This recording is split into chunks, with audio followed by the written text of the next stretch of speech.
teach the martial arts mainly because I believe in giving people a chance. And the whole idea of giving someone a chance is to give them power over their life and power to control those who affect their lives. Through martial arts training, you learn to gain control of the number one influence and the number one thing that affects your life, and that's yourself. When I train people, I'm teaching them to believe in themselves. I'm teaching them to trust themselves. I'm teaching them that they can do things they never believed that they can do. When they learn this, they can take this to their everyday life.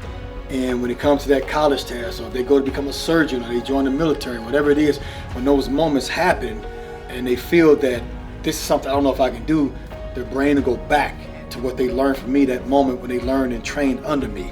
And they could do something that they never believed they can do.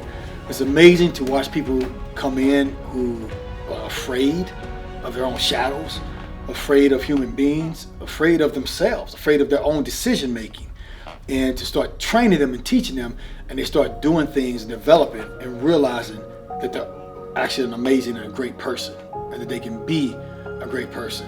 I like to teach the martial arts because I believe every single creature on the planet has a right to defend themselves, himself or herself. And having a right to defend yourself is not a right if you don't know how to do it.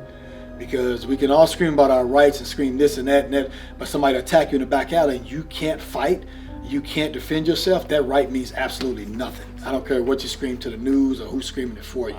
So teaching a person to protect themselves actually gives them the true right to defend themselves, and it gives them true freedom through combat training, through combat education, through a person understanding that this person is not a threat to them because they can do this technique and do this move or use this strategy to stop that person's ill intent. That gives them what I call true freedom. We're not free if we're afraid. If you're afraid to lay down at night because you think somebody might break it out, you're afraid to walk the streets because you think somebody might mug you, you're afraid to drive because you think somebody's going to carjack you, you're not free. We're trapped by that fear.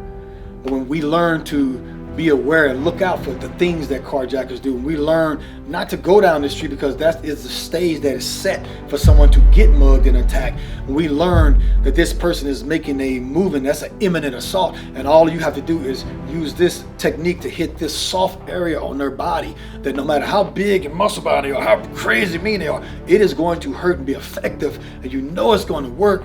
Now you can walk the streets calm, you can sleep at night calm, unafraid.